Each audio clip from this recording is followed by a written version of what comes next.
تشارك الجالية المغربية تفاصيل إعداد وجبة الإفطار للأشخاص في وضعية صعبة وكذا المسنين، مبادرة يسعى عليها مغاربة هولندا من مجتمع مدني ومتطوعين.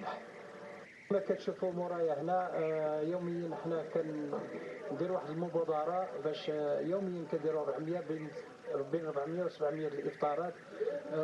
وهذه المبادره ولات مشهوره في هولندا كامله. اليوم كانت معنا الملكه ماكسيما ديال هولندا كانت معنا هنا باش تشوف هذاك الشيء اللي كيديروا المغاربه. ومن الاعمال اللي كنديروا اننا كنحاولوا نوصلوا الافطار للمسنين، الناس اللي عندهم امراض اللي ما كيقدروش يحضروا الافطار تاعهم بنفسهم. مبادرة إنسانية يسهر على تسييرها شباب مغاربة ليستفيد منها أزيد من 600 مسلم كل يوم طيلة شهر رمضان. كيوفروا يعني الافطار لشخص ديال 600 شخص يوميا. هذا يعني الكرم ديال المغاربه.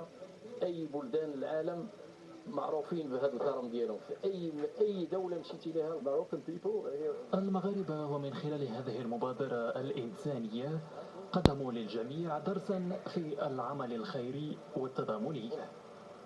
هي واحدة من بين عشرات المبادرات التي يقوم بها أفراد الجالية المغربية المقيمة بهولندا طيلة أيام السنة بشكل عام وخلال شهر رمضان بشكل خاص.